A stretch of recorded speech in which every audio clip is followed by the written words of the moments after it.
Hello students, बच्चों। इससे पहली वीडियो में हमने गृह परिचर्या और उसके परिचारिका के गुण के बारे में आपको बताया था।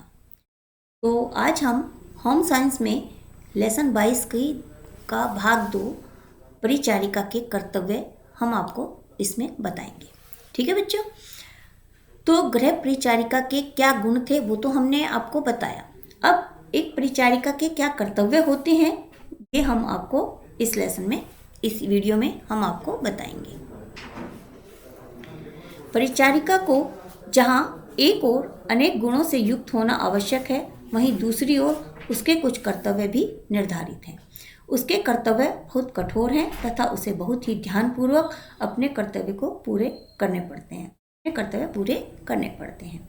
परिचारिका के कर्तव्यों को 3 भागों में विभक्त किया जा सकता है। प्रथम वर्ग में वे कर्तव्य आते हैं जो उसको रोगी के प्रति निभाने पड़ते हैं।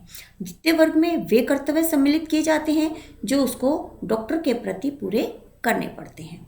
तीसरे वर्ग में जो कर्तव्य सम्मिलित किए जाते हैं उसके वे स्वयं के प्रति होते हैं। समझ आ गए बच्चों? यानी उसके 3 कर्तव्य होते हैं। उसके जो कर्तव्य हैं 3 भागों में बटे हुए हैं। एक तो रोगी के प्रति कर्तव्य होते हैं और जो डॉक्टर उन्हें बताता है डॉक्टर के प्रति होते हैं, और जो तीसरे वे जो उसे स्वयं भी निभाने होते हैं। तो सबसे पहले हम लेके चलते हैं रोगी के प्रति कर्तव्य। परिचारिका का कर्तव्य है कि वह रोगी को हर प्रकार से आराम पहुंचाए।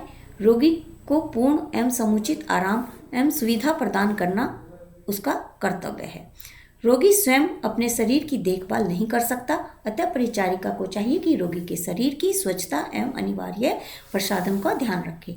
उसके बालों को कंघा करके उसे साफ सुथरे वस्त्र पहनाने का दायित्व भी परिचारिका का ही होता है। नंबर 3 है, परिचारिका को रोगी के भोजन की भी व्यवस्था करनी होती है। रोगी की दशा में व्यक्ति को कुछ विभिन्न प्रकार का आहार दिया जाता है, अतः रोगी के भोजन को पकाना भी उसे आना चाहिए। यदि रोगी यदि स्वयं मलमूत्र त्याग न कर सकता हो तो बिस्तर पर ही उसे मलमूत्र त्यागने की सुविधा भी प्रदान करनी चाहिए। रोगी के कमरे में एवं आवश्यक सामान को साफ व सही ढंग से रखना भी परिचारिका का ही कार्य होता है। परिचारिका का कर्तव्य है कि वह अपने व्यवहार में रोगी को मानसिक रूप से प्रसन्न रखे, उसके कारण रोगी को किसी प्रकार का मानसिक परेशानी न हो।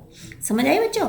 यानी उसकी पूर्ण रूप से देखभाल करना ये रोगी का ही परिचारिका का ही कार्य होता है कि उसे किस प्रकार का खाना देना है। तो जो खाना देना है उसे वो बनाना आना चाहिए।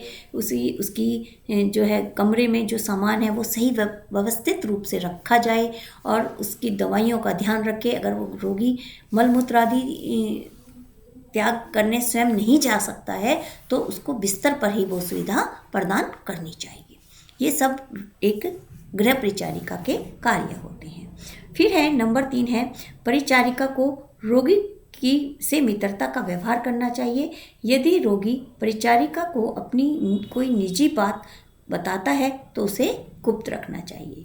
यदि रोगी के लिए आराम आवश्यक हो तो परिचारिका का कर्तव्य है कि उसे अन्य व्यक्तियों को मिलने से रोके ताकि वो पूर्ण रूप से आराम कर सके। और यदि एक रोगी आराम आसानी से पूर्ण आराम करता है तो वो संभवतः शीघ्र ही स्वस्थ भी होता है। फिर है बच्चों एक परिचारिका के चिकित्सक के प्रति कर्तव्य, यानी जब डॉक्टर उसे परामर्श देता है उसको फॉलो करना और रोगी की सही व्यवस्था सही स्थिति बताना, ये भी एक परिचारिका का ही गुण होता है। ये परिचारिका का ही कर्तव्य होता है। परिचारिका जहाँ एक ओर रोगी की देखभाल करती है तथा उसे सहायता प्रदान करती है, वहीं वह डॉक्टर को भी उसके कार्यों में सहायता प्रदान करती है। डॉक्टर रोगी को जो भी उपचार करता है वह मुख्य रूप से परिचारिका का ही अवलोकन एवं सूचना के आधार पर होता है। अरे परिचारिका का कर्तव्य है कि वे डॉक्टर के आदेशों का पूर्ण रूप से पालन करें और डॉक्टर को सही सूचना ठीक समय पर उसे देती रहे। रोगी के ताप, श्वास गति, नब्ज आदि का लेखा जोखा सही रूप से डॉक्टर को बताए।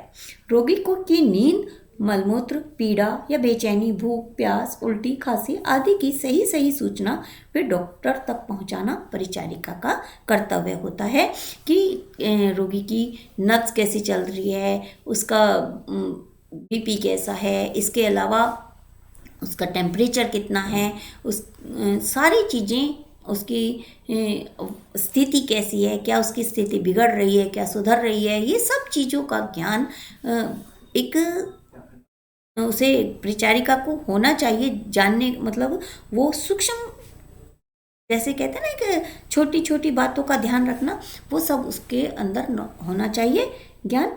और जो है वो सब बातें वो डॉक्टर से कंसर्न करती रहे, डॉक्टर से बात बताती रहे।